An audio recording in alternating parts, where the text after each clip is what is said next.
In the summer of 2025, Chase Bliss released their first true multi-effects pedal, the Lost+Found. It was part of their summer drop series, which meant folks had about a month to pre-order Lost+Found before it was retired. Well, it was so popular that Chase Bliss released it in a new colorway with a new 2.0 firmware. So let's check it out. Welcome to Get Offset. My name is Emily, and you are as wonderful as a summer day in Minnesota is long, it's pretty long. That place is pretty far north, so you get a lot of daylight in the summer. But I digress. Big thanks to Chase Bliss for sponsoring this video. Thoughts and opinions are all mine. Ears are all yours though. If there's something specific you're interested in or looking for in this video, please check out the timestamps in the video description, or leave a nasty comment that tells me I talk too much. I really don't care either way. Normally, I try to cover as many tones as I can in a video, but that would be a fool's errand with any Chase Bliss pedal, especially this one.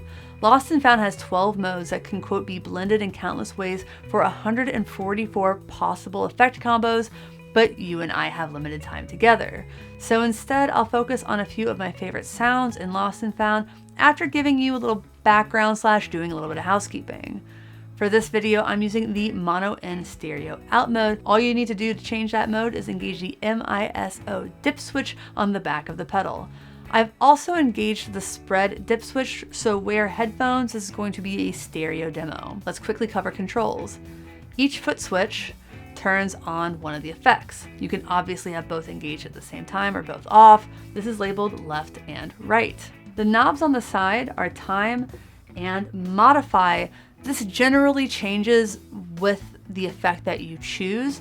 When I go through the effects that I'll showcase in this video, I'm going to tell you what they do specifically and where I've set them and probably why. In the top middle, we have mix, which sets the balance between your dry signal and your affected signal. The bottom knob in the middle there is called blend, and that sets the balance between the two channels. It interacts a lot with the middle toggle here, which sets the routing or order of the effects. You can have left first, right first, so left into right or right into left. You can also run them in parallel, so both at the same time, not affecting the other. You can think of them as being like on top of each other, and I think that's a really cool thing to have. So in parallel, blend makes one channel louder in the overall mix. In series, it'll control the mix of the second effect in the signal chain. We've already talked a little bit about those modify knobs, and the bottom toggle sets which effect you're using. So we have 1, 2, 3 on the left and 4, 5, 6 on the right. Modify selects between the two types of each effect. So really we have 1A, 1B, 2A, 2B, etc. But it also, as I mentioned a little bit earlier, has its own use within each effect, which is why it isn't also just a toggle. And I'll put a graphic on the screen here showing what each effect is. We have banks of reverb, pitch and warp on the left, delay, synth, and bend on the right. So as you can see there as well, modify is also decay for the reverbs, for example. There's also an alt effect on the time knob, which varies by setting. You can access all those secondary parameters by holding down both foot switches and turning the time knob. You might never need to use those, but some of them are really useful. For example, with a tape delay, I don't necessarily want a lot of the flutter and wow, so that's affected by the time knob. I turned that down. Or in effect 1B, if I want to EQ that reverb, because I like EQing reverb, I can do that. It's a great thing to have. Listen, Lost+Found, like many Chase Bliss pedals, has an unbelievable depth to it. I cannot possibly get into everything and still get this video out before the end of August. I'm filming this on August 14th, by the way. Happy belated birthday to Jason Mays. Okay, time to get into some sounds. My amp is the Benson Chimera plugin from Mixwave. My guitar is my black bobbin Fantone. I'm gonna ease you into this pedal with a super simple reverb and tape delay setting. We're rocking 4A, 4A, into 1A, 1A, which is a tape echo into the slow verb. Tape echo ought to be pretty self-explanatory. It's based on a classic tape delay. Slow verb is a swelling, quote, out of focus reverb that's inspired by shoegaze. For tape delay, time sets the delay time, modify adjusts the feedback, and the alt function introduces flutter and wow, which, as I mentioned before, I don't really care to have, so I turned that down quite a bit.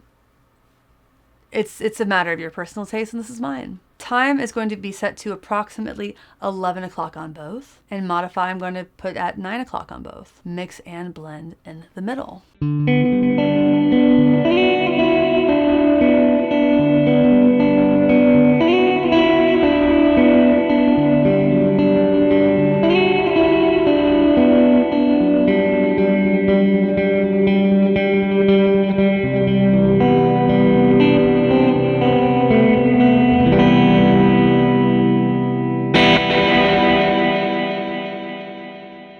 And let's hear it with a reverb going into the delay.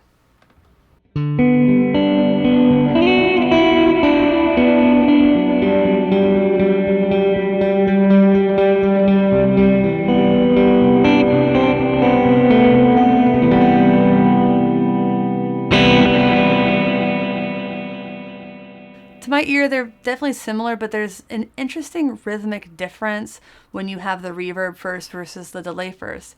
And let's hear it in parallel.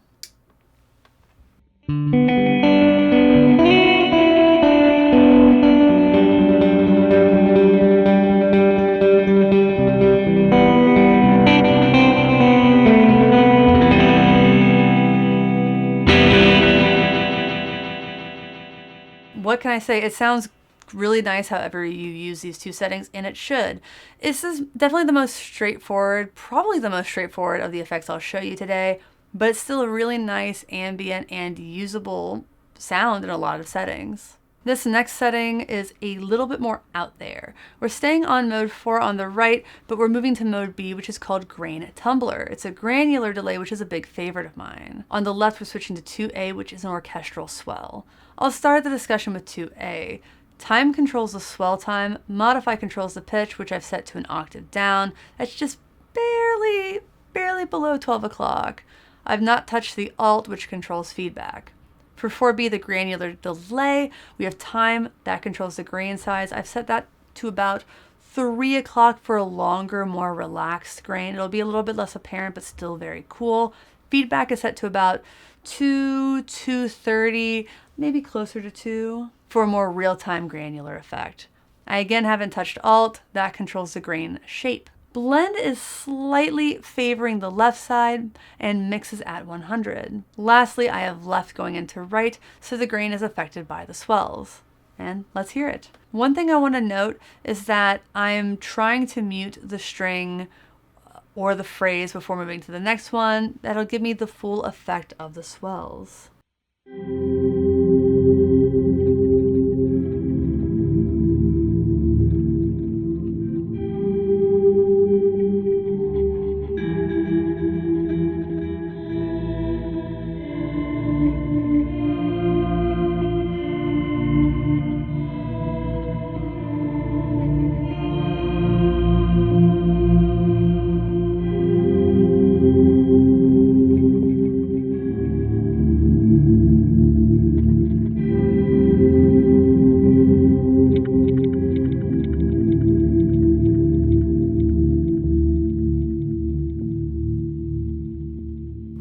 I love that for a nice spooky vibe. The grains were a little bit subtle, so I'm going to make them smaller.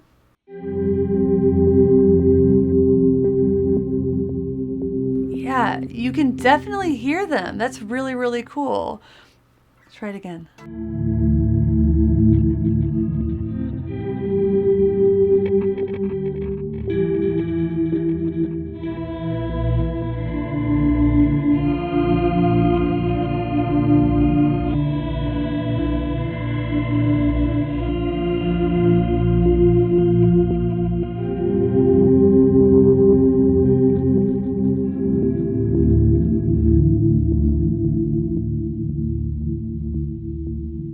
Yeah, that's spooky. I really love that one. I'm really proud of it. And let's switch the first effect. Let's make it so that it's right going into left, and we'll hear how that's different.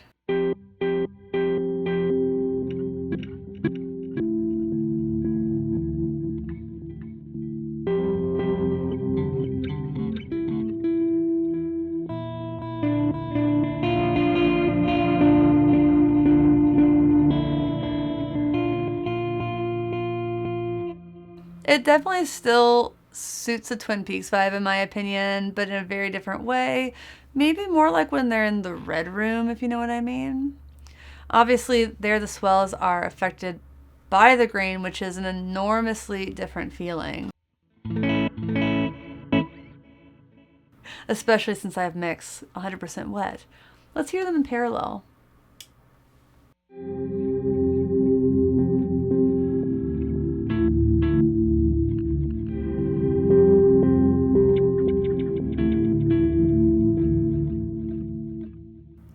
like it that way too. I think I prefer either the swells first or them both in parallel. I just like the subtle chaos a little bit more than the glitch forward chaos. Before I go farther into this video, I need to remind you that you only have through August 2026 to order this specific pedal from Chase Bliss. From what I understand, they'll make as many as they sell, but it still has to be this month. Alright, here's a setting that makes me feel like a synth god.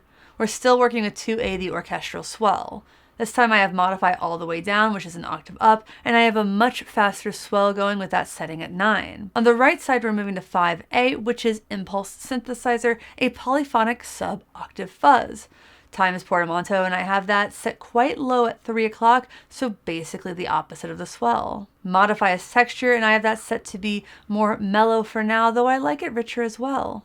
Again, I have not touched the alt, which is attack release for the setting. Mix is still all the way up, and blend still slightly favors the swell, but I'm starting with this one in parallel, which I find quite fun.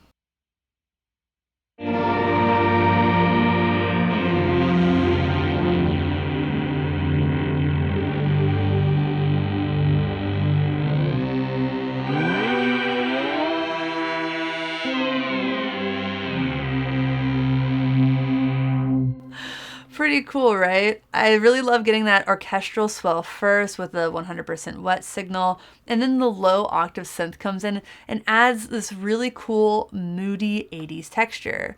And those glides are shockingly smooth. I mean, let's hear it again.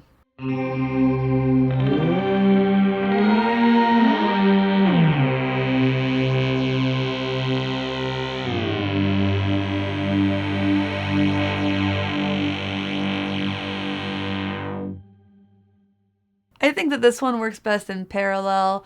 It's a little bit much for me, at least with those settings, when you put one into the other.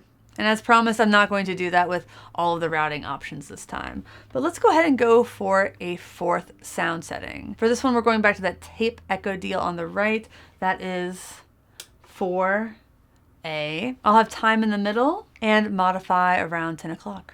On the left side, we're moving to 3B, which is spectral modulator. According to the manual, this mode, quote, constructs a synthesized replica of your dry signal and modulates it.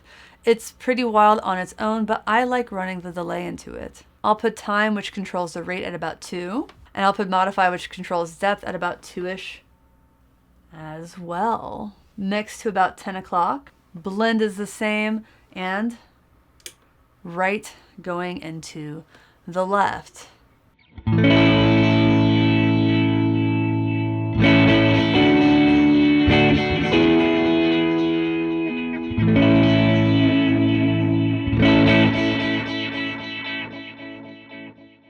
It creates this washy cascading effect on the repeats, and I find it lovely without being overwhelming. Let's hear it a little bit more.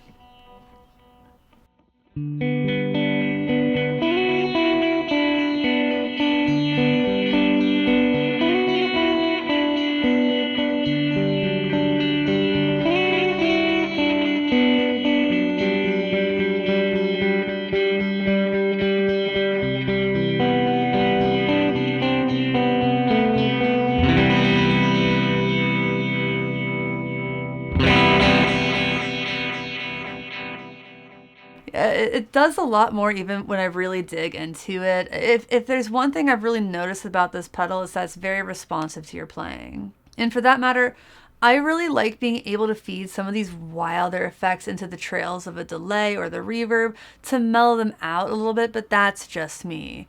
Frankly, I feel the same way about putting chorus before drive. Like, let's hear this with the order switched and the blend at 1.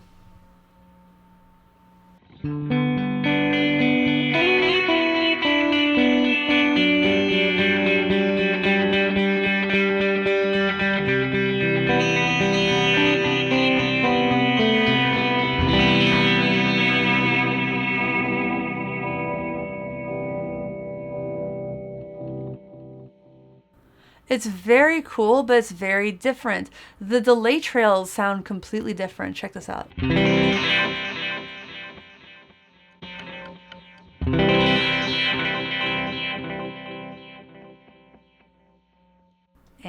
in parallel.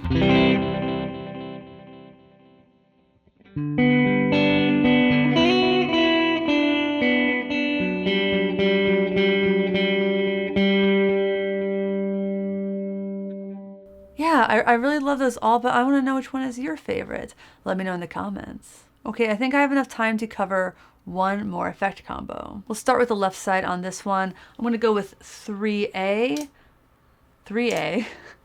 the pinging phaser, partially because I love phaser, and specifically I love the Ghost Fax phaser by Dwarfcraft Devices up in Wisconsin, and the manual seems to shout them out. Louise and Ben, if you're watching this, I miss you. All right, back to business. Time sets the rate, and that sets the speed of the movement. I'm going to put it at around 11 o'clock there on the slower side. Poles, which sets the number of poles, is at 11 o'clock as well. At least that's what I tried to hit. I'm hoping that's around 4 poles. By the way, this can go from 2 to 64 poles, which is bananas. If you're not super familiar with phasers, more poles means wilder movement. For this one, Alt controls resonance. I'm once again leaving that where it is. On the other side, we're going to go with 5B, which is a sympathetic resonator. This is billed as a polyphonic pitch tracking resonator made from a collection of chromatically tuned pipes. It says it can be used as a responsive alternative to reverb, which is how I'm going to use it here. Time, which controls onset, sets how tightly the resonator follows your playing. I'll set this to 9, so a quick follow. Modify controls feedback. I'm going to put that at 3 for a healthy dose of sustain, but not quite maxed. Alt controls the octave range of the resonator. I have that set to the default. Mix will go around 10 and blend around 1, so we're going to keep them. And I'm going to put the resonator into the phaser because I think it sounds pretty cool. Let's hear it.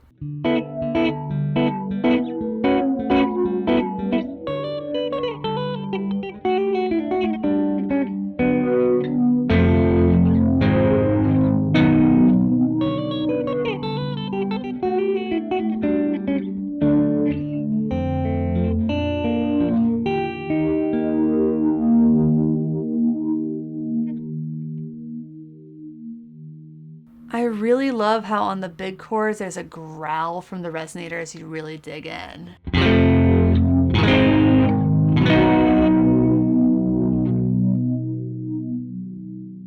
But on the plucked notes, the phaser really shines with its subtle movement.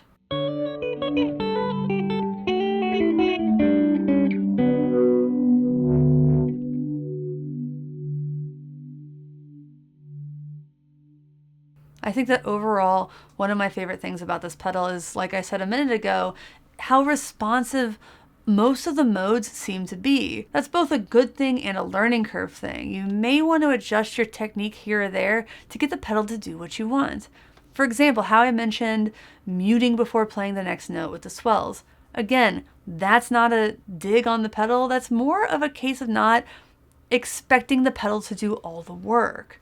And of course, the pedal itself is nearly limitless with regards to possible effect combos. So you can use any of these effects like chorus or gen loss, which I didn't get to in this video, on their own, but the magic is in combining them with different routing options.